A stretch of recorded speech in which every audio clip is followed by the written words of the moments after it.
we had starting from age 6 to age 18. So in this context, this format of 5 plus 3 plus 3 plus 4 is not directly going to impact foreign language teaching, because earlier also we were introducing foreign languages from class 6 onwards or class 7, 8, 9 onwards. So that is not going to change much according to me. I mean, that's my interpretation. Why it's called pedagogical and curricular structure is because it's not just the way it looks, we look at education, but also how we approach our whole education. What do we want students when they finish, let's say, their schooling, what kind of students we want at the end of this school education. And that's why we say we are making a lot of pedagogical changes. That means the way we teach subjects, the way we look at the whole learning teaching process, and also the curricular structure will be changed. A lot of new initiatives are going to be introduced. Now, India, as we all know, and all of us are also multilingual. It's a multilingual a country. So that is reflected in the new education policy also. So we don't, there's a lot of confusion about what is happening with languages and all. A very good point here is that the new education policy is emphasizing a lot on languages. So that's a big advantage for us as language teachers. Now, home language, or the so-called mother tongue, or the first language, that will be the medium of instruction preferable. And the whole NEP is in a way not, it's not a prescriptive thing. It's a kind of a guideline. So they are not forcing anything, they are suggesting. And a lot of these decisions will depend on what the states decide, what regions decide, and some of it also what the schools decide, or what the children want for themselves also. So a lot of choice for everyone. And so the children, basic principle is also that children should be exposed to as many languages as possible from as early an age as possible. So from foundation stage onwards, that's as we saw in the earlier slide, starting from preparatory stage, preschool stage, we are going to introduce children to multiple languages. It's not just one or two languages. Now the 3-language formula is again relevant here, but in a very, very flexible form. So here it means schools can offer any 3 languages, out of which the only condition is that 2 have to be Indian languages. But which is the 3rd language depends on the choice the school is offering and also what the students want. Another thing is in class 6 or 7, the children can change their language combinations which they have chosen earlier. So if they are doing languages A, B, C in, before class 6, they can drop some language and replace another language there. So what this means for us as foreign language teachers is that FL can become an option here, starting, let's say, from class 6 onwards. But the other 2 languages then have to be Indian languages. And the only condition that the NEP is putting on students is that they have to demonstrate basic proficiency in 3 languages by the end of the secondary school. Secondary school is, in this case, 12th standard. So by the end of their school education, students have to demonstrate basic proficiency in 3 languages. This could be any 3, but like earlier they have put the condition 2 have to be Indian languages. They are also promoting classical languages. So there can be classical languages like Sanskrit, Tamil, Telugu, Odia, all those. So a lot of scope, lot of different permutations, combinations are available for schools to offer and for students to choose from that. So in that context, then foreign language is not going to suffer any handicap. Now, as teachers, there are 2 aspects which are going to be slightly important for us. One is that classroom teaching and student assessment. So for classroom teaching, the words that this NEP is using are holistic, integrated, enjoyable, relatable, relevant, interesting, and effective. So as you can see, it's very important that whatever you are teaching has to be enjoyable, engaging, relevant, interesting. So these these words that are used are very important, because that gives us as teachers a lot of scope to develop our own strategies, our own even material. And then learning is not just rote learning here, according to this document. The new approach to learning will be learning how to learn. So learning strategies of learning. And then they are going to set up this national curricular and pedagogical framework that will come in 2 or 3 years, maybe 2022. There are, for some things there are deadlines, but for some other changes there are no deadlines mentioned. So this national curricular and pedagogical framework will be ready, and schools can adopt that, states can adopt that. This is in many ways similar to what Europe also has for European languages. So it's really a good step. Then we are going to also have a national curricular framework for school education, NCF-SE 2021. So here emphasis will be on also reducing the curriculum. They want to make the curriculum more specific and easy. In case of assessment, the board exams, they mention that they are very competitive and they cause a lot of stress to students. So board exams are going to be easy, more oriented towards examining skills rather than the knowledge. And then school examinations will be in grades 3, 5, and 8. These will be held by the competent authorities. And National Assessment Center is going to be set up. It's called, the acronym is PARAK, Performance Assessment Review and Analysis. They are going to help schools in formulating their own systems of assessment. So there's going to be a sort of uniformity in assessment also. All of these provisions, they apply to both to government schools and also to private schools. Now, as teachers, as the profession teaching, there are certain aspects of NEP which I would like to highlight. This teacher eligibility test, it can be NET, what we used to call an NET exam, or the states also have their teachers eligibility test. All those TETs will be strengthened from two points of view, like content and pedagogy. So there is a lot of emphasis being given on teachers having not just the knowledge of the subject, but also the knowledge of pedagogy, how to teach. So if I know German, it's good that I know German, but I should also know how to teach German. So that TET is going to be an important thing. TET is going to cover all teachers across all stages. As of now, in many cases, many cases, schools, excuse me, yeah. Schools, they don't insist on TET, but apparently now the TETs are going to cover even school teachers across all stages. So for recruitment, appointments as teachers, so TET is going to be important, but also demonstration or interview. So some kind of classroom teaching, some kind of lesson will have to be presented and interview. And also a strength will be knowledge of local language.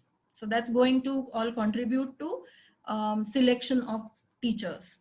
And then there is also something called CPD, Continuous Professional Development. Once every school year, 50 hours will have to be given to every teacher for this. For this continuous professional development. It can be some sort of webinars, some kind of workshops, or any kind of professional development activities. So where teachers can build their own skills. And then there is, starting from 2022, there is going to be a national professional standards for teachers. So teachers will have to, they will have to measure themselves against the parameters which are prescribed then by NPST. So there won't be an automatic kind of progression into, let's say, from teacher level 1, I automatically, after teaching so many number of years, I automatically become teacher level 2. That is not going to happen.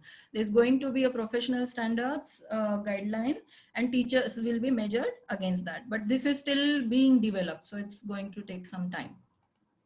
Now, in the next slide, okay, oops, sorry.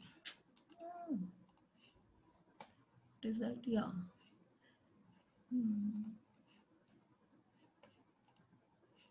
Now, what is the scope of this?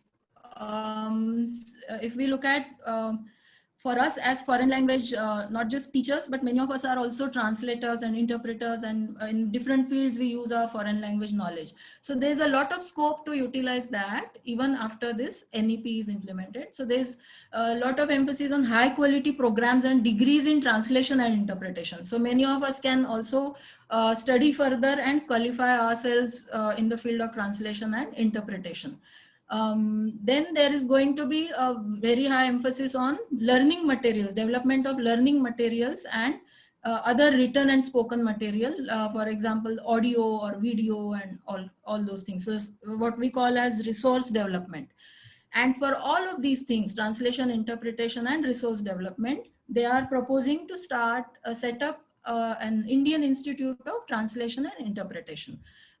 So in many ways, this is going to be the leading training and research kind of institute when it comes to translation and interpretation. So there's a lot of scope for us for increasing our qualification also.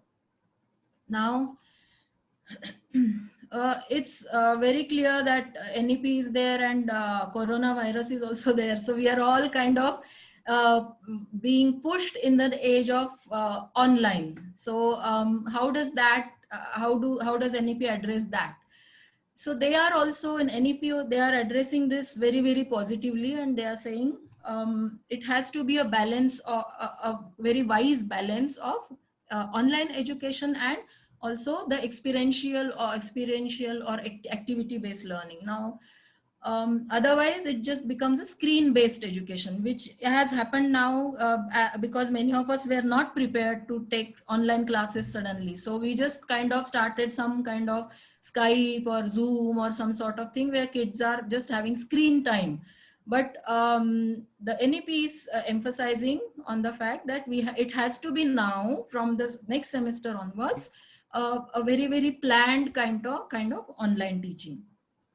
So the teachers have to become high quality online content creators. So you will have to inform yourselves, you'll have to educate yourselves about different content creation, different tools, and the teacher's role is not that of a preacher anymore, which was in communicative language teaching, that was not the case also. But now more so, we are facilitators. So active student engagement has to be ensured even though we are teaching on screen. Now, some of you might know the word blended learning. Blended learning is a combination of online teaching and face-to-face teaching. So classroom teaching and online teaching. So that balance, how we can get that balance, that's also being highlighted in the NEP. The assessment, they discuss a lot of different possibilities of assessment where education technologies are going to be used. So education technology is all sorts of open source software or all kinds of LMS, learning management systems, different audio, video options available online. So how do we use those education technologies for assessment? And then how do we scale this? And they also discuss limitations on what kind of exam is possible when we say we are working in an online environment. So things like not having internet access or not having power and not having, many of us also have faced last time, kids are using all kinds of unethical practices because Google and everything is accessible to them. So how do we work with limitations of online and conduct examinations? So these are the aspects which I think are relevant for us. Now, before we all become kind of worried, I just want to I would like to say there is a lot here in NEP, which is I am finding very, very positive and encouraging, because it's going to mean that for us as teachers, an opportunity to do something new, to do something different. So these are the points which I have kind of listed out, how I can prepare myself as FL teacher. So first and foremost, we have to believe in online teaching and learning. Many teachers are still not convinced about online teaching. So I would request all teachers to actually start believing that online teaching and learning is possible. In many studies have shown that it's even for certain aspects of language teaching, it's even beneficial. There is this three aspects of online teaching. Then the peers, teachers and technology, all the three have to come together. Peers in this case, peers as teachers also, so teacher to teacher collaboration, or also the kids. So when we form a group of, let's say I'm teaching 20 children in my class, I create a WhatsApp group that creates a peer environment. And how do we utilize that peer environment in our teaching? Teachers have to collaborate. Technology has to be adopted wisely and with lot of planning. So the key word is planned online foreign language teaching. It should not be unplanned. It should not be a knee jerk or a panic situation where you say, oh, I don't find anything, so I just take some page from somewhere and do something. Classroom is, it's not a simple replacement of classroom with online. So we have to look at students' perspective. How do students feel? So you have to put yourself in students' shoes and then see how they feel about online teaching that you are offering. So we have to do a needs analysis. What do my students need? What are their needs in all aspects, emotional, social, or economical, all kinds of. So not just the learning objectives also. And that means for me as teacher, I have to train or retrain myself as education facilitator. What does that mean? It just means that instead of a classroom teacher, now I am going to make learning easier for my students. How can I do that? Just through screen time I can't do it. So you can use concepts like task based learning, where you give some assignments which are off screen, which are to be done by the kids, by the children, and then the reports can be online, on screen. So task based learning, different language related tasks, which where the it's not necessary that it's only about language. Tasks have to be pragmatic. That means they have to have some meaning. For example, if there is an information gap, I don't know your name, so that is a very, very real situation. I want to ask your name. So if my teacher tells me, Anjali, you please ask the name of 10 people in your class in German. So that is task-based learning. How I ask them, I can call them, I can send an email, but this is a real information gap which has to be utilized to learn language. So that is task-based learning. Action research, when we say action research, as a teacher, I cannot be ignorant of what I am doing. So I have to look at my own actions. I have to, if I come across some problem as a teacher, then I have to find the problem, define it, find out some factors which are affecting it, and then come to some kind of solution. So this systematic approach to own teaching method is called action research. And teachers should be doing this constantly anyways. Then there is blended learning. One important, this is used in NEP also, this word blended learning. As concept, this means you blend the face-to-face and the online. But now in our case, we can use a beautiful concept of flipped classroom, where that means I send the material to my students wherever it is possible, in whatever way, tasks, and then the discussion about the tasks or discussion about the solution can happen in the classroom when I ask them to come on Zoom or Skype or something. So you are flipping the classroom. What is homework will now become classwork, and what was classwork, you give them all possibilities of doing that classwork on their own. So you have to simplify the tasks also. You cannot give very difficult tasks and then say I have flipped the classroom. So flipped classroom is a very good concept that can be used. Then when you design your teaching, please make sure that there is a good balance of synchronous and asynchronous. Synchronous means real time. So like what we are doing now, face to face or Zoom, or when we all come together at the same time and learning and teaching happens. That's synchronous. But asynchronous is also possible in online. So many teachers are doing already these things.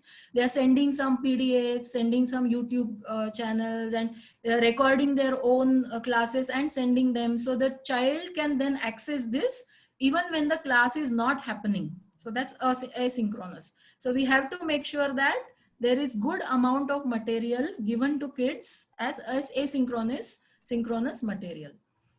Now, when we say tools, what are the available tools? We have to educate ourselves about those. Learning management systems like Canvas, Blackboard, Moodle. Some international schools have also purchased some LMSs. If none of these are available, we can always use chats, discussion forum, blogs, wikis, podcasts, etc. So as teachers, this becomes the onus is on us to explore all these options. And then for assessment and evaluation, it's good if we give more of project based or integrated performance based kind of assignments, instead of something which the kids are just going to write, and that sort of assignment. So assessment and evaluation also has to be oriented to online learning and teaching. All four skills we have to assess and evaluate also. Reading, writing, listening, and speaking. Now, is this an opportunity? I would definitely say this is an opportunity to reinvent teaching and learning. This is really a very, very good start, and we can really start afresh from here because the world has changed.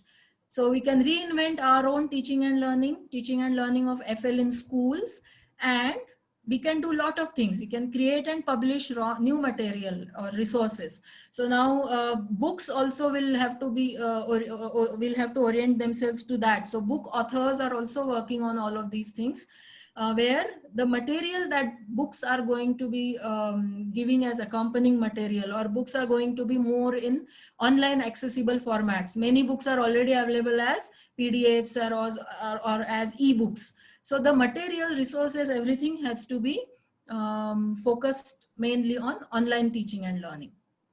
Now, we can see this as an opportunity to intensify online teaching, translating, testing. For me, as a FL expert, I can teach somewhere online, I can do my translation also, and I can also create tests. Many publishers or many organizations, they want tests also. So as a foreign language expert, you can do all these things sitting at home. So working from home is a good opportunity. You can freelance and collaborate with other teachers, other groups. You can join some teacher training courses. Coursera has many, but also other big universities are conducting. A lot of European universities are giving this teachers training for online education kind of courses, and these are real good courses. Some of them are free, some of them are not free. So you can say like we say a degree, and then some kind of a professional qualification. So if you just have a degree, let's say a bachelor's with French, you can now go in for some kind of teachers training courses for yourself. And so we will become part of a global teaching community. You can become a member of some teachers associations, and also become member of lot of server lists from other universities, like foreign universities. They are offering a lot of webinars, and there's a lot of give and take happening about online teaching. So instead of panicking, instead of thinking that, oh, what is happening, I would say treat this as an opportunity, and create your own strategies of dealing with this new NEP as well as the COVID situation. So with those words, thank you. And I would give now the thank you very much, ma'am, for the the main informative person. information. Now we have Professor Sushant Kumar Mishra with us. May I request sir to join the session and give his view on the new education policy which we have received recently from the Indian government. Sir, we welcome you and we request you to clear the concept to all the participants. Thank you, Dinesh ji, and sorry that I could not join exactly on time. Now, since the time is very, very precious, I come straight to the topic of the new education policy, which is actually nowadays, this time they have called National Education Policy. Now, this shift from new to national is a very important shift. Every time you look at this policy, the new one, the recent one, what we call the National Education Policy, and that is in 2020, we have to think of education as a future of our nation, the way we want our country to grow, our nation to grow. And education is a foundation of that. Until now, we have thought about education in various perspectives. Of course, education is very important for all kinds of social and individual developments. But for the first time, you will see that for the national development, we are putting education as a core factor. Till now, the teachers and the educators were slightly relegated somewhere in the background. But now the situation is, at least this document gives us hope that the situation is going to change.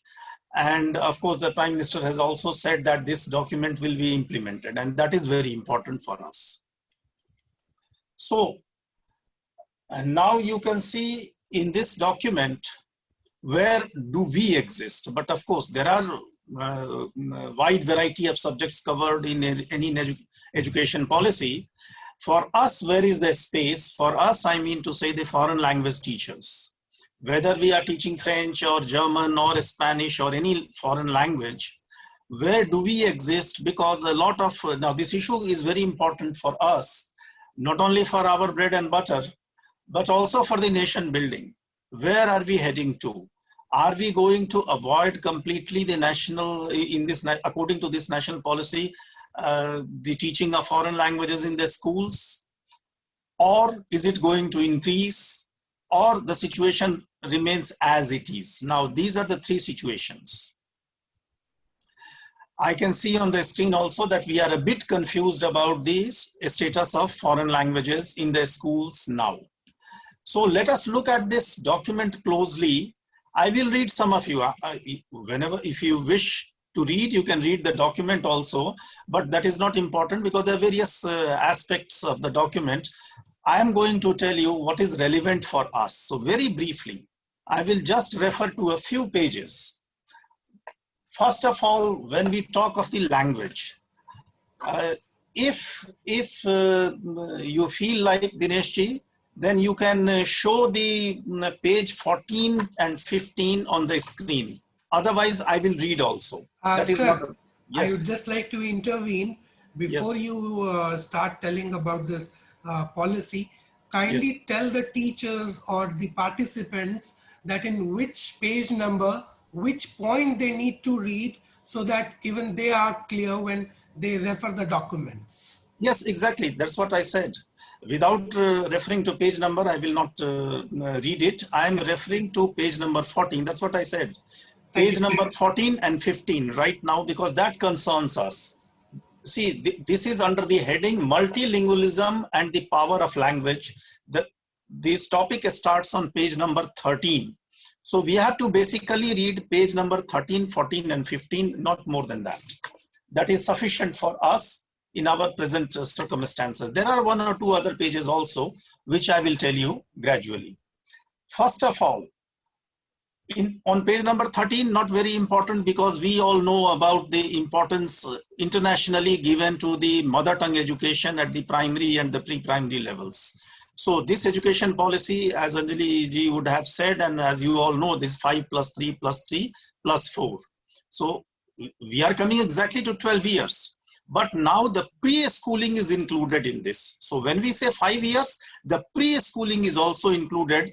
In fact, the 3 years of pre-schooling, we know that the child in general goes to a school around 3 years of age. There are play schools. So from 3 years, you have 3 years of play school.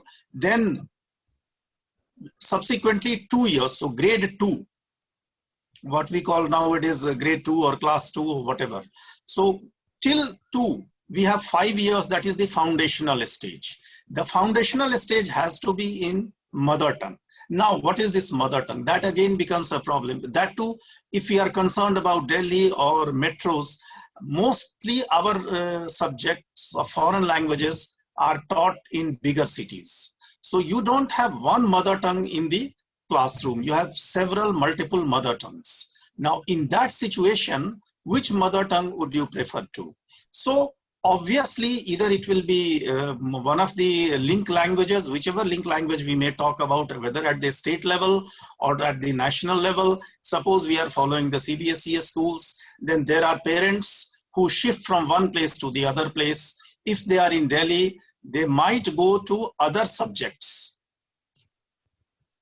And they might go to other places, they might come from other places. So the concept of mother tongue at this stage is practically not possible to answer, to implement also this requirement. This requirement is very important, but in which context we have to understand. Suppose there is a child in the Madhya Pradesh tribe.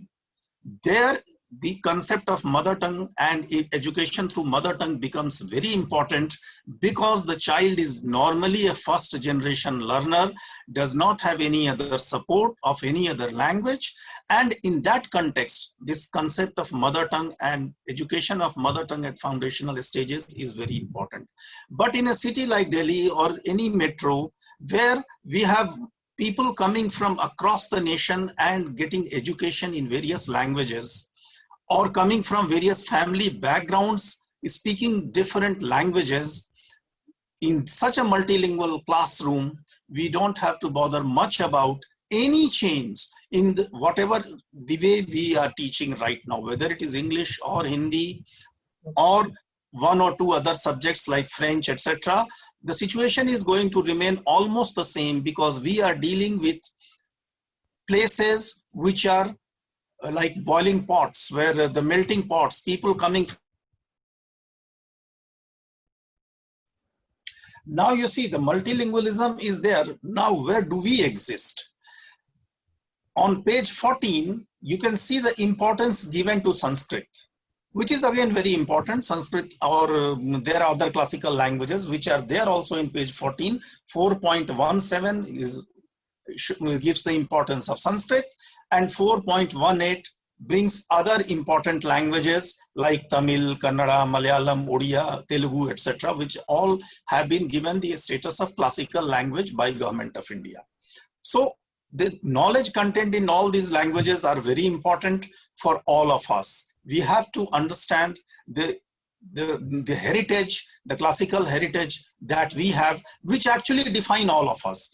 All of us would have taken pride in yesterday's Ganesh Chaturthi festival, or any festival that comes, the Tej festival in day before yesterday, etc. So all of us are very proud of our culture. So we, in terms of education also, we are very much interested in these subjects. And besides, it is very important to understand that these subjects actually make the foundation for our foreign languages also. What do we talk in foreign languages? When we talk of intercultural skills, we have to have a cultural background that we will present in the foreign language. Suppose you meet a French or a German, what would we present?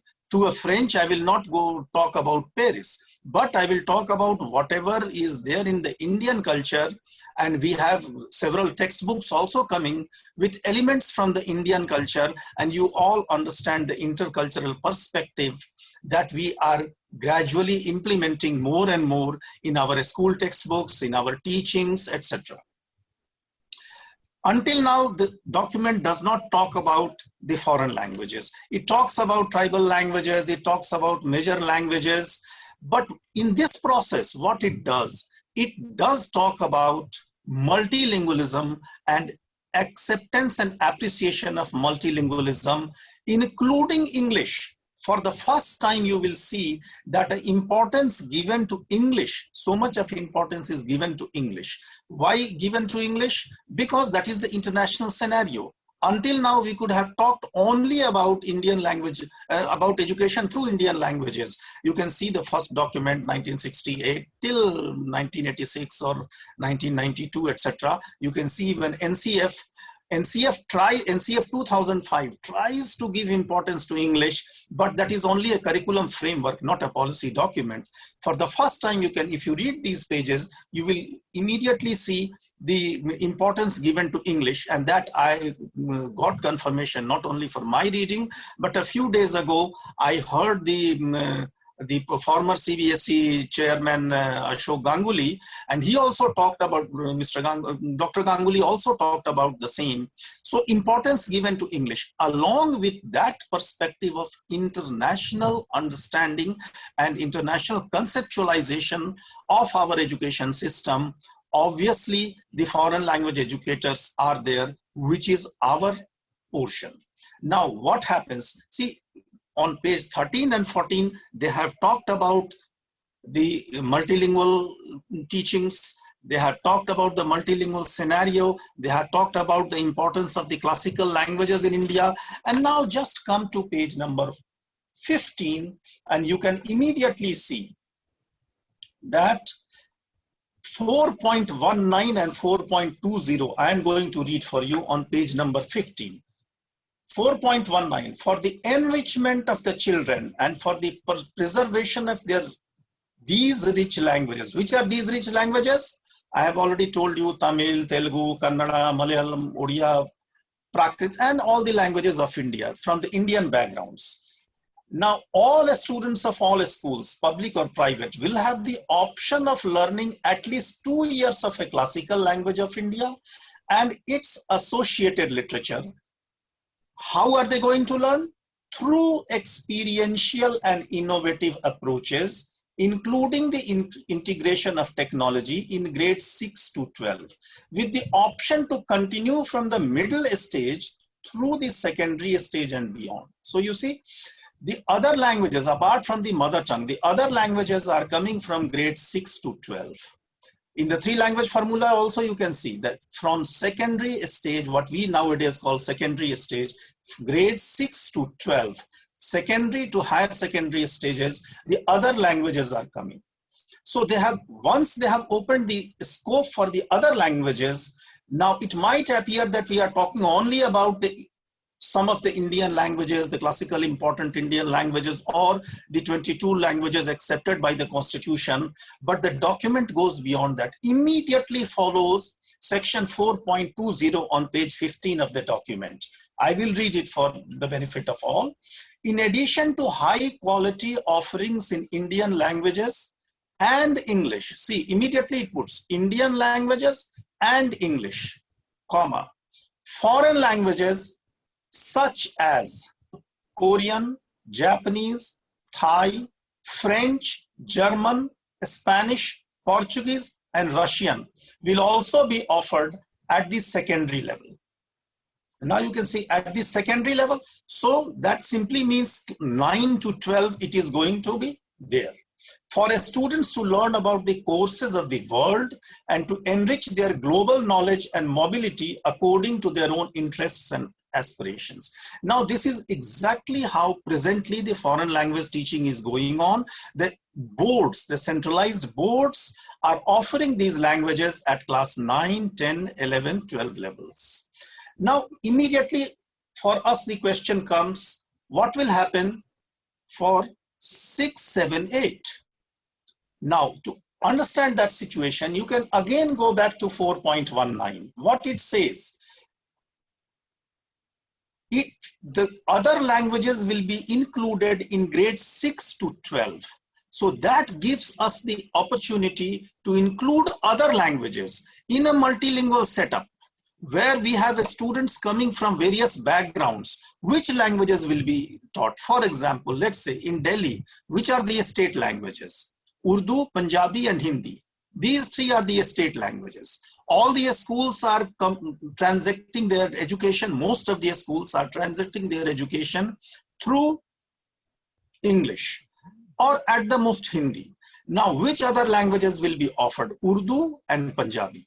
So you have already English, Hindi, Urdu and Punjabi. Now, along with that, the moment you open up this Urdu and Punjabi, there will be students who may not like to offer any of them at class 6, 7, 8. Because schools and all the educational institutions at all the other places, you can read those sections, I will not read, but you can see that the autonomy is given to the boards, to some extent to the schools, and also to the higher educations. So the final exams will be at the level of class 12, even the class 10 final boards are not compulsory in future, will not be compulsory in future the way it is now. So class 6, 7, 8 will be open at this juncture according to 4.19. Besides, another question that comes, the way it is operating now, that we have class 9 and 10 and a preparation for class 9 and 10 in terms of foreign languages will be there. So how to prepare that section which is planning to take French at the class 9 level? For them, the courses will be given the way it is being given right now. Because at this level, the education in mother tongues or other associated languages of that area is not made compulsory by the policy. The policy leaves it open and allows the school to choose the languages which they want to teach.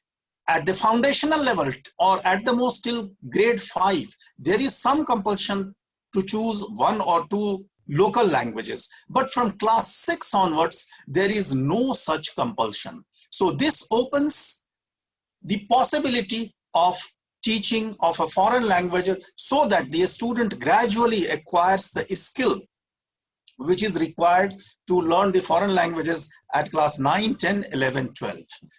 Another aspect, now this I have read.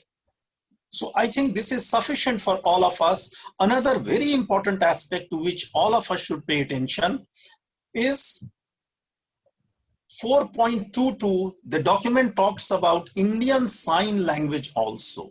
So the moment you talk about sign language, an opening to international scenario is bound to happen. You know that in France also there are some sign languages. Till now we have not talked about it, but in future we might integrate such aspects in our textbooks, or on the name of intercultural skills, or on the name of some classroom activities, etc. The sign languages and their students have to be sensitized to all kinds of people around us.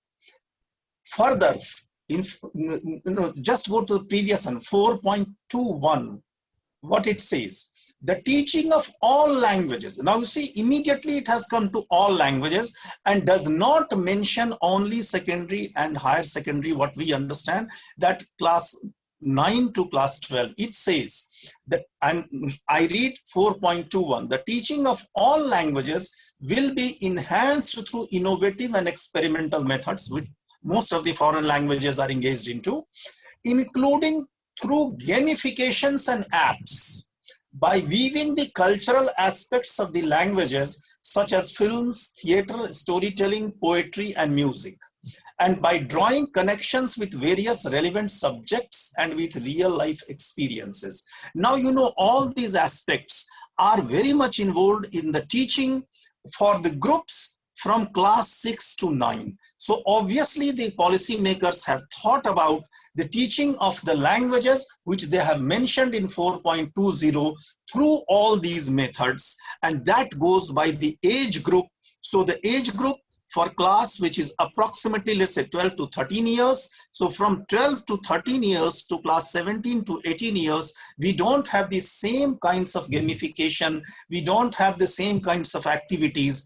And they have very clearly mentioned gamification and apps. And then there are various activities, films, theater, storytelling, poetry, and music. For example, storytelling might work very well for class 7 and 8. It might not work that well at the level of class 11 and 12, because the attention span and the interest of students at two different age groups are different. So finally, when these things come to all of us, the teaching of languages from 6, 7, 8 will remain. Another aspect to this is, you can go, if required, you can read, though that is not very important, the section on vocational education on page number 43. Page number 43, it is 16, reimagining vocational education. Now what it says, this is very important again, once again. Why do our children learn foreign languages, especially at 9, 10, 11, 12? What is important here? You can see page number 43, it says reimagining vocational education. Until now, the vocational education to some kind of ITI or polytechnics or such other institutions and get some vocational education. But now the situation is going to change at two levels. Number one, at the school level, the vocational education is going to start from class 6. It imagines that and it thinks about it. Now, you can very well include and integrate foreign languages in vocational education. And why? I'm not talking only about ITIs and polytechnics, which are part of vocational education, but what it says, local industry. What do you mean by local industry? The kind of employment that our students, young people get in Gurugram or in Bangalore or in Hyderabad or many such places, in Noida based companies, they are all part of the local industry, you know, kind of BPOs, etc. So many kinds of industries where skills related to foreign languages are required. So for this, if it is being allowed to be started from class 6 onwards, where some kinds of opening to local industry will be there, the children can be taken to a visit to, let's say, Microsoft, let's say to TCS or such institutions, which was until now. Of course, you can go to visit the local porter also, that is very much there. But all these institutions, some of which I have mentioned, you can find more about it, are very important in terms of vocational education. So from class 9, 10, 11, 12, foreign languages, of course, are there for the language aspect, which is very important for overall development of human being as an individual and as a social member.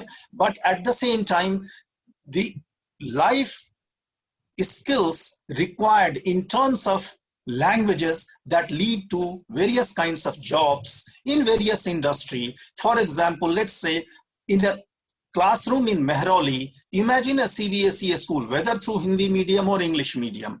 A very important local industry is all that is happening around the monuments in Mehrauli, let's say Qutub Minar, and such other places. So the local industry related to that is very important. And in that context, you can very well see that the vocational education in terms of language skills, which we are going to study, which we are going to read or learn at various levels, it can start from class 6 onwards. So here also, we have a possibility of including the foreign languages, and there are other aspects also. Look at once again the list of languages which I have already read for you: Korean, Japanese, Thai, French, German, Spanish, Portuguese, and Russian. Look at this.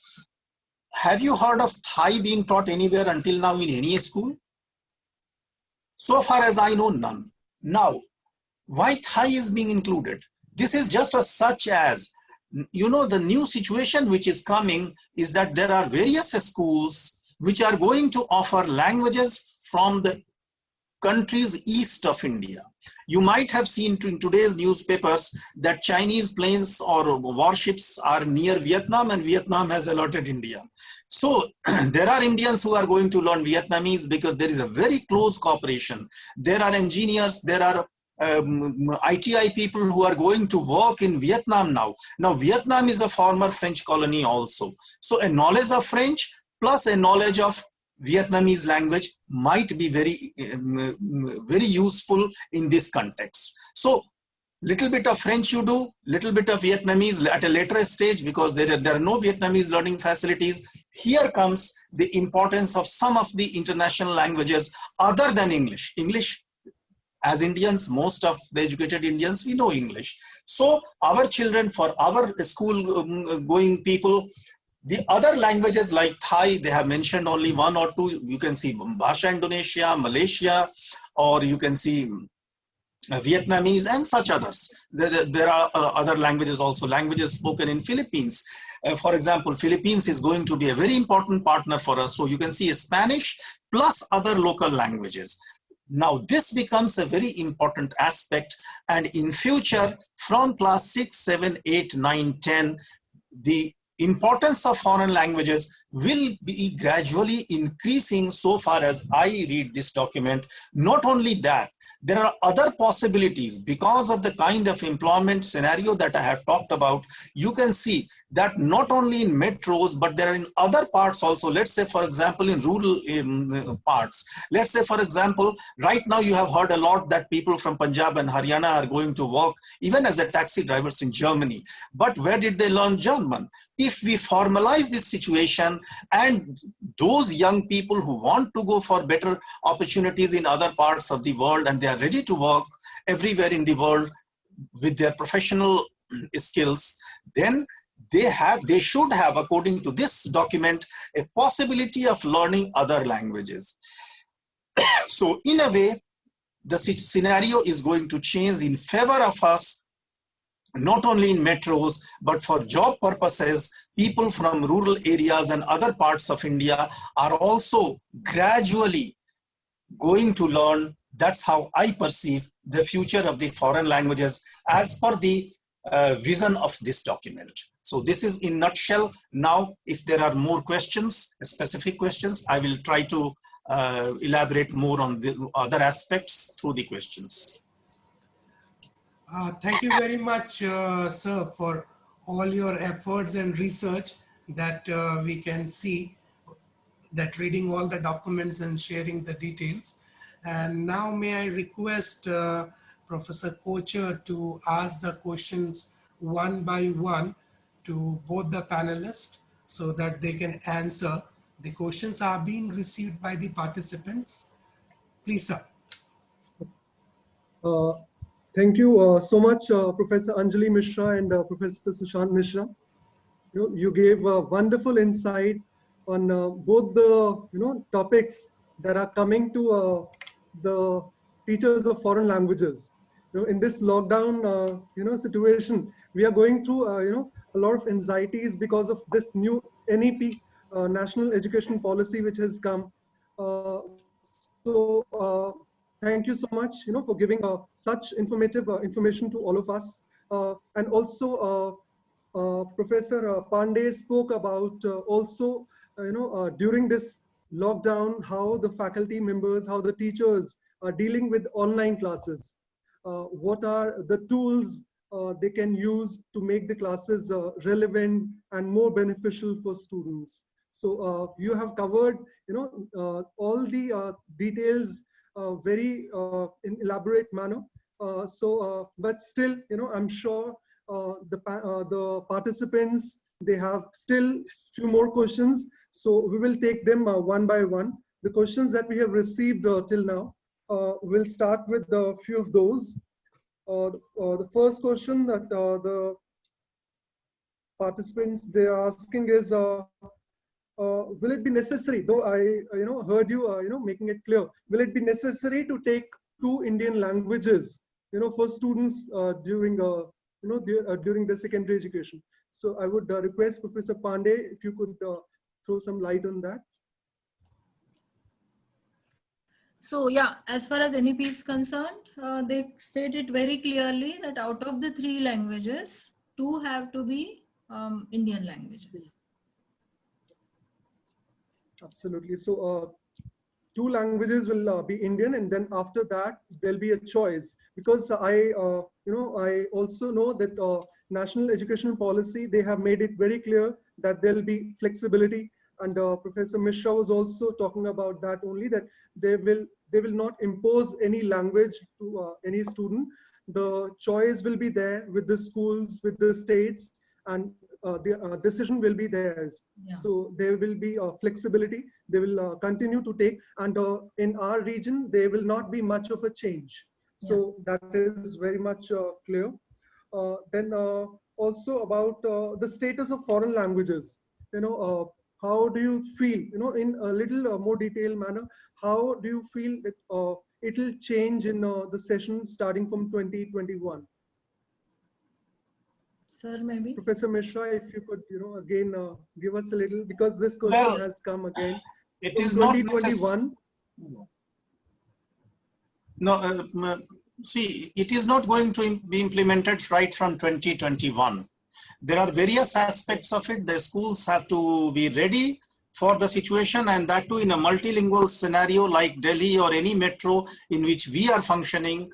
I don't think that it is possible to implement the language aspect of it. I'm not talking of other aspects. The language aspect of it from 2021. It might take 1 or 2 years more. Immediately at the level of till class 5, they might make some mother tongue or some multilingual classroom. But from class 6 onwards, there should not be any change from 2021. I perceive the changes coming in next 3 to 4 years, because you see, even now the children who are going to come from 5th onwards, they will not be immediately facing the change. That is not immediately possible because the school structure will have to change. You can see already that the Kendriya Vidyalaya Sangathan has refused to implement the multilingual and mother tongue based classrooms because they said it is not possible for us. And you cannot make only one language as the mother tongue. And immediately, for example, all the KVs of Delhi and nearby region, within one area, one administrative area, in KV Sangathan, you have schools which fall into various mother tongue areas. Within Delhi, there will be Hindi, Urdu, Punjabi, but in NCR, the situation will be different. In Gurgaon, the situation will be different. You may have other languages. So the situation for us, the scenario in which we are going to talk about, I don't think it is going to change in just 1 or 2 years. It will take the preparation of at least 3 to 4 years. Minimum, that is the minimum. And beyond that, the scenario, as I have understood, should be in our favor. Absolutely. Sir, I would like to ask one thing to Professor Mishra.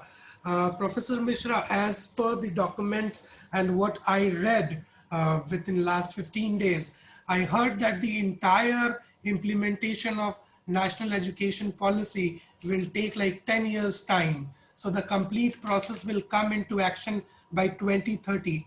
Is it true? Well, that's how they have envisaged. That's what they think, that by 2030, it should be totally implemented, most of it. Even then, there are other aspects related to research and all that, which will not be implemented. But by 2030, the implementation will happen in terms of a school education and the changes in the school education, plus implementation of 4 years of BA. And that is a very crucial point. I'm glad that you have asked this. That gives me an opportunity to talk about the BA program, which I did not talk, and that affects us tremendously. Even, for example, I come from Jawaharlal Nehru University, and in this university we have 3 years BA. So suppose tomorrow we are asked to think of the 4-year BA program. What is the change that is possible? And one of the possible changes in given the scenario would be, or could be, that we integrate the teaching, learning theories and its practices, etc., for a school education. Now, the present scenario is that the graduates or postgraduates who go to teach in a school, they are often discriminated on the fact that they don't have B.Ed or such other degrees. Now here, there is a possibility for all the universities to include 1 year of some teaching program relevant for the teaching of foreign languages in schools. How it will be implemented, for that we have to wait for further guidelines. But there is a possibility which is opening up further in the name of 4 years of graduation. But that will still take a few years. So by 2030 or 31, most of it that concerns us should be implemented. However, but that is how it has been envisaged. Let's see what happens in future. And so Yes. one more information I would like you to share with the participants.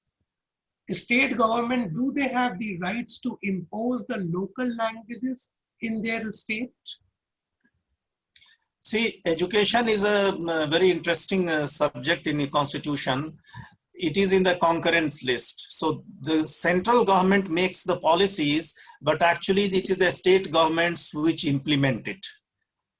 Now, the policies have always been talking about the 3-language formula, always since 1960s or even 50s rather to say.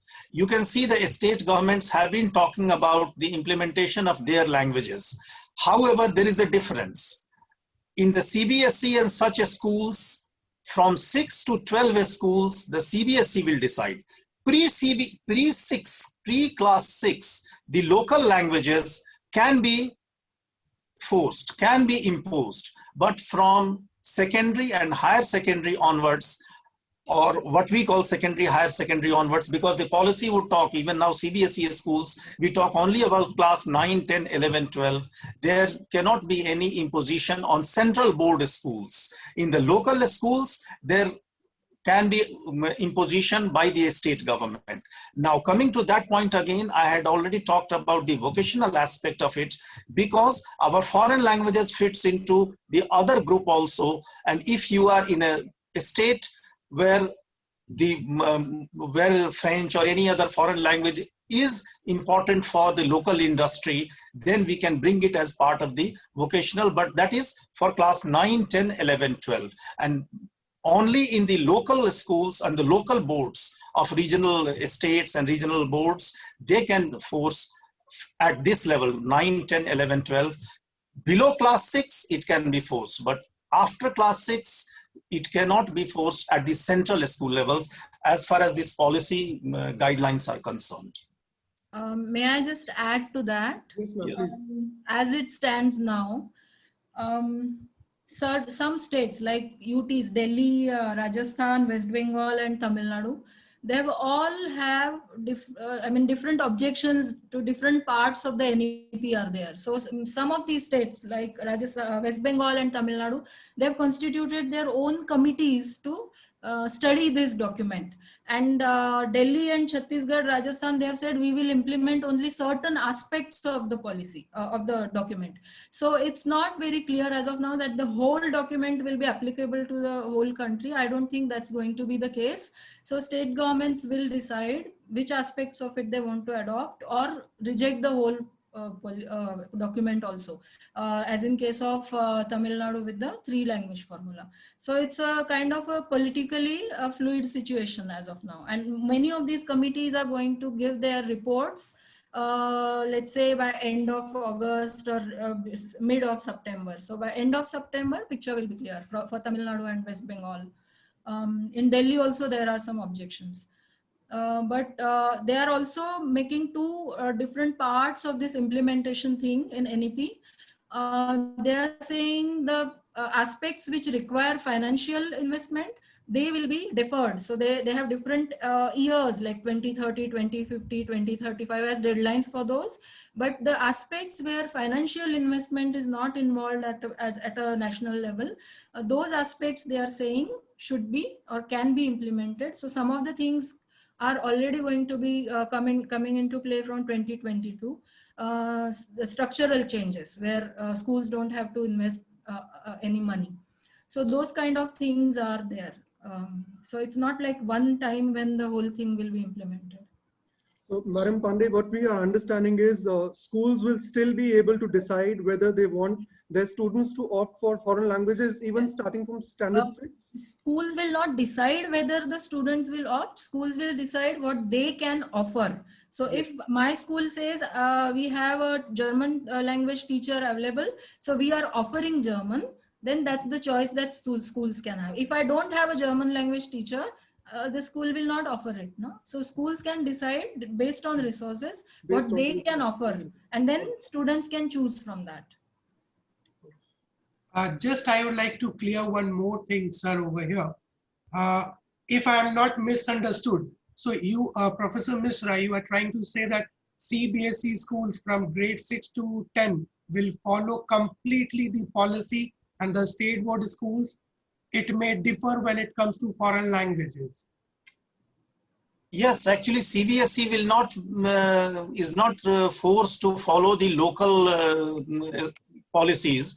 Tamil Nadu can have its own policy for Tamil Nadu School Board, not for CBSE. That's why even now you can see in CBSE, several CBSE schools and KVS schools functioning in Tamil Nadu, Hindi is the medium of instruction. So that is always possible for the central boards. And what concerns us mostly is the French or German or such languages being taught in the central boards.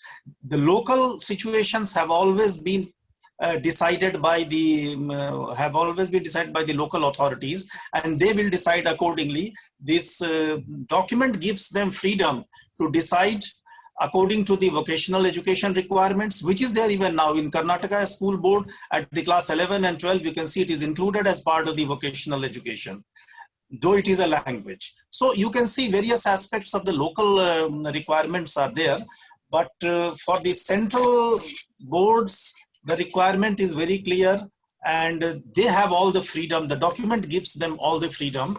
And Delhi is a very special situation because Delhi does not have its own school board till date. So we have a different situation here. Then at the same time, there are some international boards. In future, we have to see whether the international boards, the document is right now silent about it, whether the international school boards will be affected or not affected by this policy is not clear as on date. For that, we have to wait for some more guidelines. Place it And does then let us see what the happens. IB and IGCS. I mean, it's mentioned there, but only in one place. So my reading is that this is, in many ways, this document is kind of a guideline. It's not prescribing anything as of now. So for international boards also, they have suggested that emphasis should be on local languages. They call it controversially native languages or Indian languages. So there is in one place mention of international baccalaureate and the IGCS thing, but there is no clarity on that, whether they'll be forced to accept this. So this foreign language, sorry sir. So this foreign language, if it has been implemented, it will be a third language or a fourth language in CBSE curriculum or schools all over India. Until now, it allows, this policy allows it, the inclusion of foreign languages as third language in the central boards. That's my reading also. Yes. So after two regional languages, students will be able to decide between English and foreign language. That is what you are saying? No. Two regional languages are not necessary. Right now, it says mother tongue education till class 5. Mm-hmm. After that, one regional languages will be there, one link language might be there, and then you decide. After that, you decide. The third option is open. Yeah, third option is open. And they have mentioned the languages, which we read in the document. Yeah. Okay, so now next question, that has come. The emphasis is definitely going to be there in the regional language, and flexibility is also going to be there. But what you see the role of the foreign language teacher is going to be there. Now, they still have some anxiety about their role. How they are going to continue in this school. So can you also put some light on that? Sir. Should I see, there is no cause of any anxiety, because right now, so far as this document is concerned, there is no possibility. There is, of course, if a school wants to remove them, that is a different issue. But why should a school remove any teacher or any skilled person, given the fact that the school or the board is allowing them to teach foreign languages? There is no reason for that. So there is no reason of any anxiety, because as per the policy, till date, we understand that foreign language teaching is going to stay. Rather, there are other justification. Till now, the documents, all the policy documents said that the vocational education will be after class 11 and 12. And if you remember that class 9 and 10, when French was included in the CBSE curriculum, almost simultaneously you have other subjects which were considered vocational subjects, like for example, finance and accounting. I can give you one example. There are other tourism, for example. There are other subjects also. The CBSE, they started visualizing curriculum on this, and they made excellent textbooks also on this, on these subjects. So you have other possibility also now being opened up by this document, which was not there till date. So I see that there are other opportunities rather coming in future. So there is no reason of any anxiety so far as I understand. Yes, so this should be looked as an opportunity, and rather they should look forward, upgrading their knowledge and skills also. Okay. Yes. One thing you were mentioning, that when in the universities, the 3-year program that we are having right now, it might become, as per the guidelines, it is saying that the degree programs will be of 4 years. Yes. We do not have any university offering B.Ed in foreign languages. Do you see, any university in near future offering B.Ed in foreign languages also? Because I know many school teachers are willing to enroll in B.Ed programs, but there are no, options available right now for them. So what is your take on that? Now we have to see B.Ed, the new guidelines for B.Ed might come, and the final answer will come from there. However, the 4-year graduation does give us a possibility to include the skills relevant for teaching and learning at a school level. We may have to see the guidelines. For example, JNU may not be able to, because we are one of the leading universities offering foreign languages, and the guidelines until now, we don't have any B.Ed program as such. We don't have any school of education as such. So we may not be able to offer.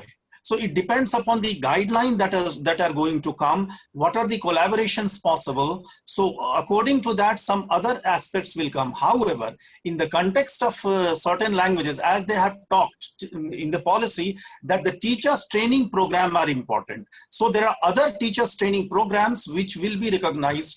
And of course, whether JNU or Delhi University or any other institution of repute, they will gradually include, they may gradually include as part of their curriculum, some aspects of teachers training, which will get recognition in the context of foreign languages as it is happening right now. Now, B.Ed per se, we have to wait for the guidelines, because they have talked about the NCTE not becoming any more the authority, but there are other authorities which will regulate. There may be one overall encompassing authority. So we have to wait for those guidelines. Until now, what is important is that our teachers of foreign languages, they may take up other skill enhancement programs being offered from various places in France, various centers and institutions in France, or various institution centers in India also. For example, recently I had seen the NIOS offering, because the government of India guideline found out that there are 11 lakh teachers untrained teaching in a school. So suddenly they asked the National Institute of Open Schooling to train all those teachers. So there was a possibility. So there are various such programs. So we may go in for such programs, because the basic issue are two. Number one, how to impart foreign language skills, about which this document has talked a bit, gamification and apps, and then they have gone into other details also. So this is one aspect of teaching language. The other aspect is how to understand the psychology and the learning aspect of the children. How do a child learns? We have to understand that part also, in which education schools pitch in. So there are various training programs which give us insights in that. So gradually, all these things are going to be very important, because training is going to be very important. This document envisages the importance of training at various levels. So we have to upgrade and keep upgrading ourselves, and obviously the schools will give importance gradually, as we can see even at the international level. Because see, as I have said, that this document is the future vision of 21st century, and you can see that such training programs are very relevant for so many schools operating under international boards. So gradually, the knowledge and the skills that we acquire and the certification that we acquire for those skills and knowledge are going to be recognized. This is what this policy envisages, and not only B.Ed, but there are other aspects also which take care of the learning process of the children and of course, how to teach a language, because teaching of language falls in other domains than cognitive domain. So we have to understand that non-cognitive domain, the affective domains and psychomotor domains, etc. So others, not to go into all the details. So the other learning domains have to be addressed, and for this also this document gives some guidelines, as I have already read in section 4.21 of page 15. So gradually all the kinds of training programs we are getting from the help of various embassies, various institutions, various universities, various personal experts, reputed experts, etc., will play some important role gradually. So not exactly B.Ed per se, we have to wait for further guidelines for that.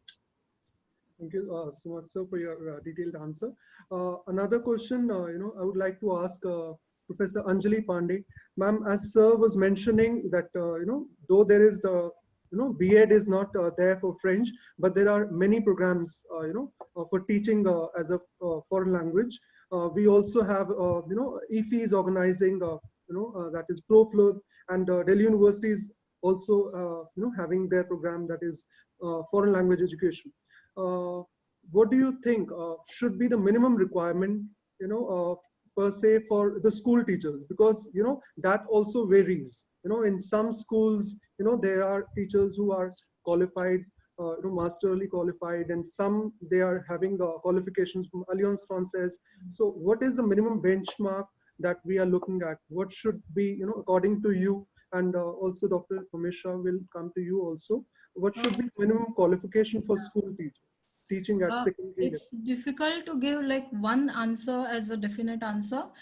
As of now, there is no uniformity in the qualification for a language, foreign language teacher in schools in India. So different languages, different schools are adopting different methods. What NEP says is gradually, because it's going to kind of going in the direction of doing away with B.Ed. So B.Ed is not going to be a standalone B.Ed anyways after this NEP is comes into play. So what they are suggesting is that in your bachelor's, some aspects of this how to teach a foreign language, so pedagogy, didactics of foreign language will have to be integrated. So what we do as of now is for masters, we do this for teaching of German as foreign language at master's level. The document is saying that should be integrated in your degree, so that by the end of your degree, you don't have to do a B.Ed. That component will be built into the course. Now, what do we do with the people who are already now teaching and who don't have this kind of possibility? So as sir mentioned, the teachers training programs are the only option available, because as of now we don't have a B.Ed in foreign languages, and the NET, so like the teachers TETs are going to become compulsory for school teachers also when after a certain given time. So if you want to work towards that, then getting any kind of teachers training is very, very important. And language competency, if you ask me, for a B2 level for teaching let's say A1 level kid is good enough. But then depends on what the school wants from the teacher. If the teacher has to be a language teacher, not just this A1 level class is going to be taught, then I would definitely say they should have at least a degree in that language, because the degree gives you a lot more insight into the culture of that language also.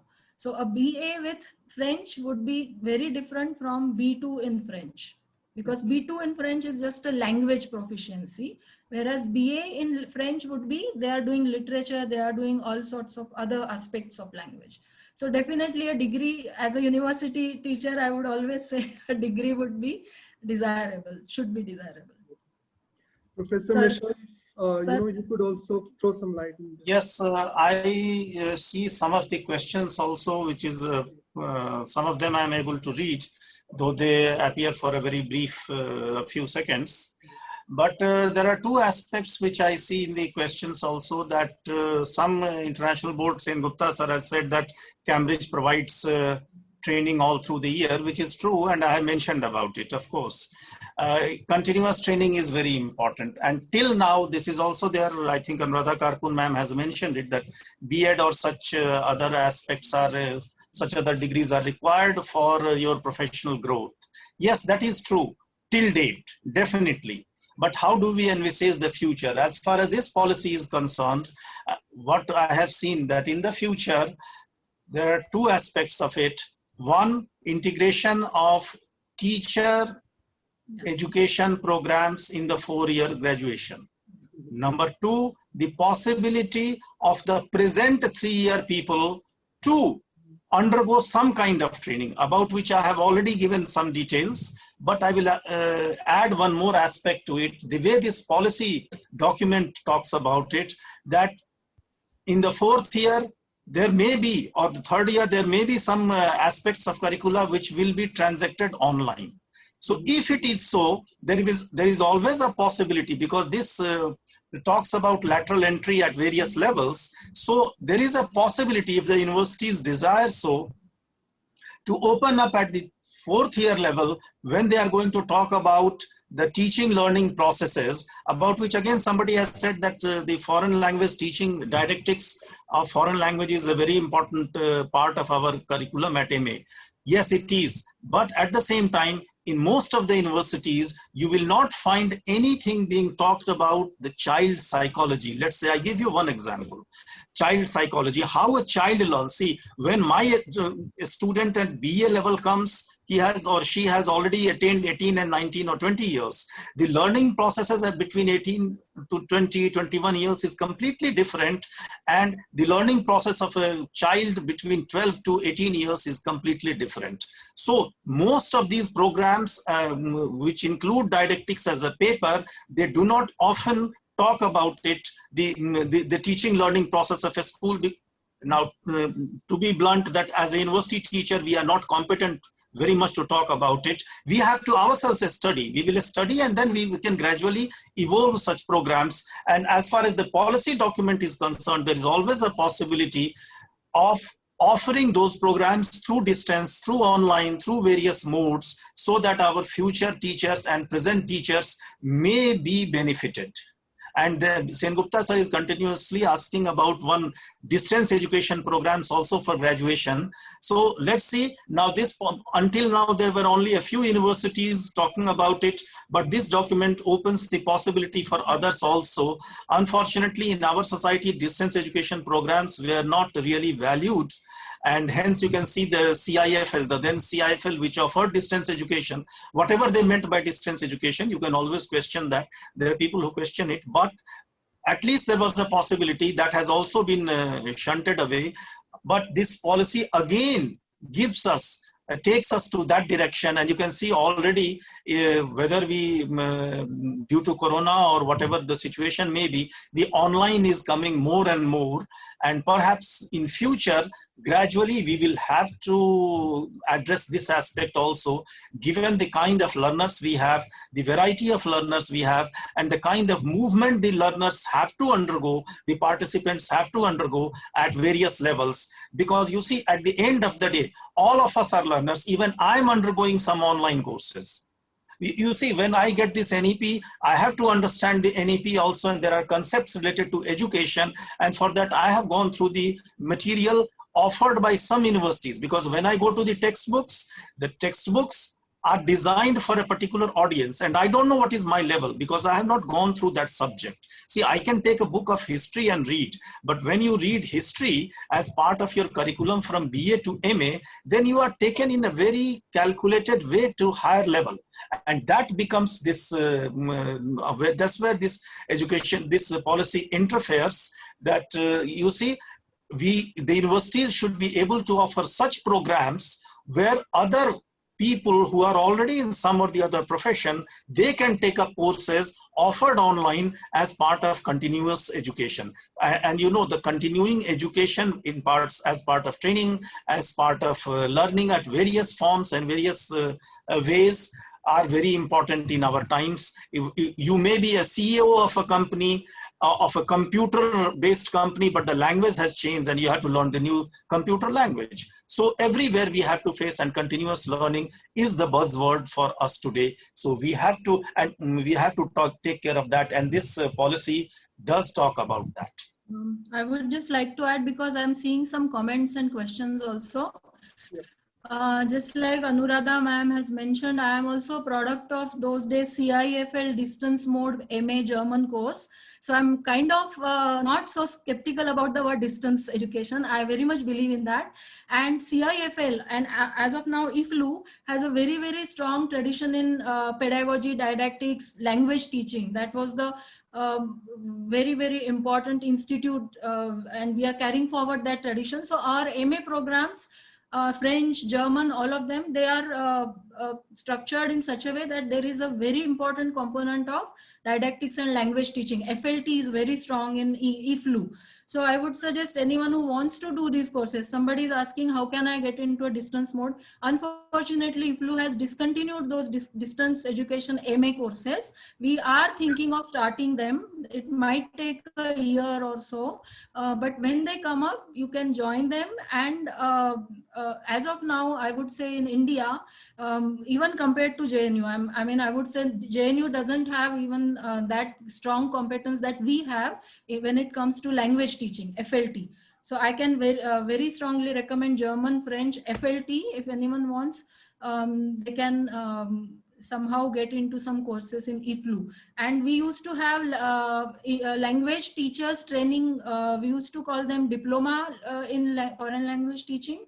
Those have also been discontinued. So as of now, we are not offering anything, but I have a lot of hope. And I hope as didacticians, we will be able to offer this in future. And that is what we see in the remarks, comments column also. Yeah. May I just add one point to what Anjali ji has said, and I see other comments also. Please, sir, please. See, it is very true that some of the very good programs from earlier CIFL to present FLU have been discontinued. However, for all our panelists, you may try still to read and see the material that the PGCTE and PGDTE, why PG Diploma or PG Certificate in Teaching English. The same goes to teaching French, teaching German, etc. They had the material. I have seen all that material those days. But even now they are running the programs of PGC Certificate Teaching in English and Diploma Teaching in English. PG Certificate Teaching in English, PG Diploma in Teaching English. And they are very good. That's a very good material. And if you read through all that material, though FLU may not be providing you all that very well, the other place is Certificate of Teaching English by IGNOU, CTE. It's a 6-month program. It's a very good program, and most of our theoretical framework is included there. So you can see another aspect of it, and which you can buy also from IGNOU, that is the language teaching component of their B.Ed program, both in Hindi as well as in English. So English one is very relevant for us, and Hindi one also helps us in future. So you can see this material because PGCT English and PGDT English from FLU and similar programs from IGNOU, and IGNOU has its own stall also. The FLU used to sell it, CIFL used to sell it, but nowadays they are not selling it. You have to get registered. But from IGNOU, you can even buy the material and read that. Or you can get yourself registered in such programs which are going to help you in teaching and learning, in understanding teaching and learning processes. Yes, that's it. Thank you. Thank you so much. So you have been answering, again, a lot of questions are coming in the chat box, but then mostly related to, distance mode. Somebody is saying that, if a Klavya could learn, without having his guru in front of him, that kind of, program should be there for school teachers also, so that they could, without having to leave their jobs of teaching in schools, they could pursue and upgrade their knowledge also. So that is a, need of the hour, I would say, and I'm sure you, and along with the other professors of other universities would be looking, and introducing it in very near future. Now let us, go to the other questions which have come to us. Some of them are asking, while the NEP was being prepared, were the inputs, were the suggestions also taken for other stakeholders, or was it only from the experts or the professors who made the guidelines? So Professor Mishra, if you could please answer this question. Once it was made, the first document, draft document which had come was about 384 pages, approximately, let's say 400 pages. And it was not a good document. I had myself been one of the persons who had criticized it openly. It was submitted to the ministry also, through the university and personally also, and there are various other forums also. But the consultation process continued for more than 1 year, approximately 2 years. And during that process, anyone and everyone could have submitted through the ministry website. So the consultation has been very wide, very wide. And finally, they took 1 year to go through all the suggestions that they received, right from what they call the panchayat level to the highest levels, the professors, the concerned people, etc. Everything, everyone is there. And after that, this approximately 66 pages, you can see from 384 pages, all that they had written, now they have brought down, after all the suggestions, this document to be of 66, approximately, let's say 70 pages document. And there they talk about the policies with which they think of the future of India. However, having said that, I must add that I'm not commenting on right now the other aspects, but only that concerned us as foreign language teachers and learners. Thank you. Thank you so much, sir. I think, Dinesh ji, how much time do we have? Because we have plenty of questions. Sir, I think, see, the questions definitely we are receiving more and more. It can't be finished in one session. So you can just ask one or two more questions. Last 1 or 2 more questions? Yeah. Yes, sir. Thank you so much. Okay, I think Dr. Pandey is not there. Sir, in the present scenario, in the COVID-19, we are all delivering lectures, in schools and in universities also. So what suggestions you would like to give to the teachers, that is one. And also, what is the prospect? What is the prospect of foreign languages, after this pandemic gets over? Do you see, increase in the demand of foreign language professionals, or it will come down? So what is your take on that? See, I take the second question first. With more and more globalization, internationalization of our economy, and that too, you can see that the way the supply chain is going to change in near future. The entire world is trying. The role of foreign languages and other foreign languages are going to increase, as I had already indicated about Vietnamese coming. You can see Thai being included here, and that's a very political way of looking at it, because why only Thai, why not other languages? Then there are other aspects in which I will not enter right at this stage. But you can see that the role of foreign languages, knowing professionals and individuals, are going to increase in future. That is that is very important. Then what was the first question? So what suggestion you would like to give to the teachers who are delivering virtual classes? Okay, webinars. Yes, when we have to teach through virtual. Yes, encouraged when they are not that in is true. actual classrooms. Yes, I understood it. Now, see, the point is, I had done a few webinars also on this, as most of the foreign language teachers, because that is a very important issue. And the way I look at it, of course, my personal way of looking at it, see, learning happens when we want to learn. So first and foremost is that the child should not be forced. Nothing should be imposed. If as adults, when you can see my salary is almost assured, I'm a government employee, and still I get stressed sometimes because of the situation in which I am. For nothing, I want to eat, let's say, a pizza, and I don't get that pizza and I get stressed. So you can see the stress is is a very important aspect of the present situation. So it is important to de-stress the child first of all. Learning will happen. I can tell you one of the experiences in one of the KVs.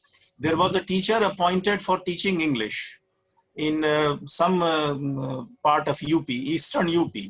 The teacher used to come, most of the children were first generation learners. They were just not ready to learn English. So what the teacher used to do, the teacher started learning and teaching. The teacher started teaching by a song of Kabir. You might have heard that song also, but anyway, not to go into that. But you see, then gradually, since it was part of Awadh and Bhojpuri speaking area, the children started taking interest in what the teacher is doing.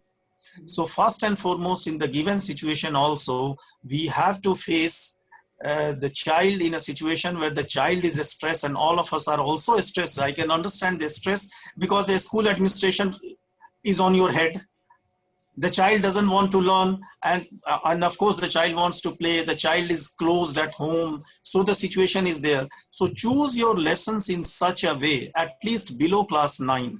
At class 9 and 10, there are some constraints also we have to follow, but make the class interesting by including more of the, let's say, phonetic activities, because writing, you know, is always a boring activity. So maybe phonetic activities, songs, etc., that you know better.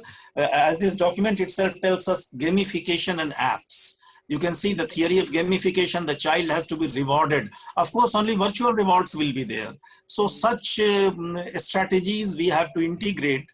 But that's the only thing I can hint at this stage, because of course the question demands itself a webinar on that, but that's a different aspect. There are various training programs which will teach you in evolving strategies for your class activities, which are going on in various programs by French institutions, by Indian institutions, etc. Absolutely. Thank you very much, Professor Mishra and Professor Anjali Pandey, for wonderful replies and wonderful insights that you gave on various aspects, perspectives, you know, as we call this webinar. So it was wonderful hearing you both.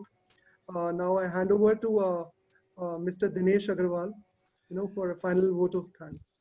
Sir, before we leave the session, I would just like to ask Professor Mishra, as you know that all our teachers are locked inside the home in pandemic situation from the month of March, and still they are teaching online, taking online classes and everything.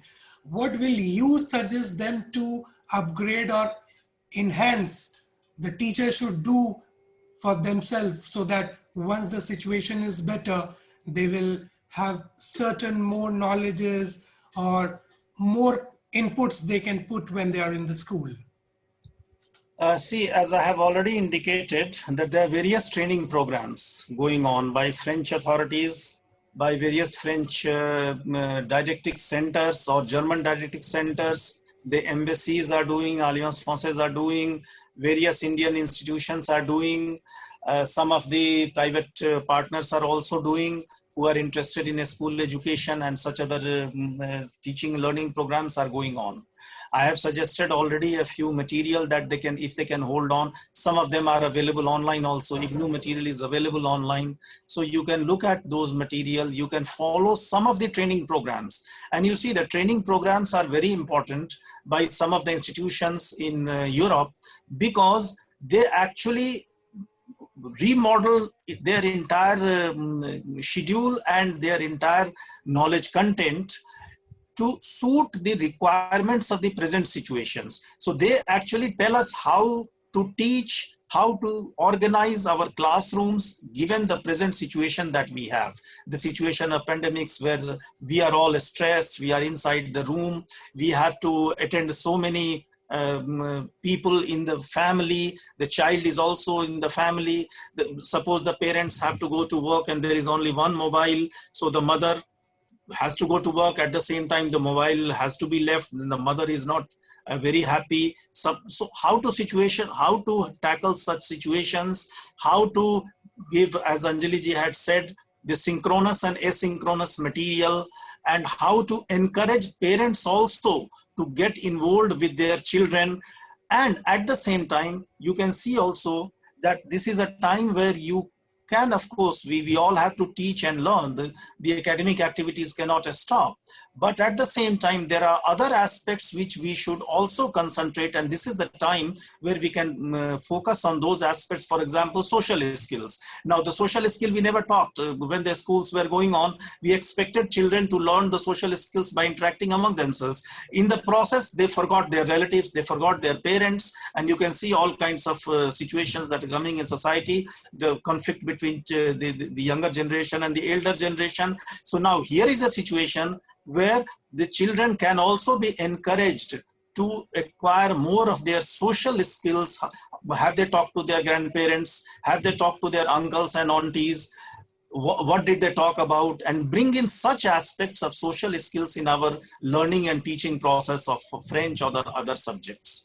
So this is the only thing I can say. And do follow the programs and the events that are, and the training programs, training sessions that are being provided, with sometimes with cost also, but the costs are worth incurring because you get to learn a lot in the process by various institutions in Europe and India. Thank you, sir. Thank you very much, Professor Mishra, Madam Pandey, and Professor Kocher for sharing all your thoughts and words. And we hope that in upcoming time, we can put on more such sessions so that things are more clear to the teachers, those who are teaching foreign languages in Indian schools in India. Thank you. Thank you. Thank you very much. Thank you, everyone. Thank you. Thank you, everyone.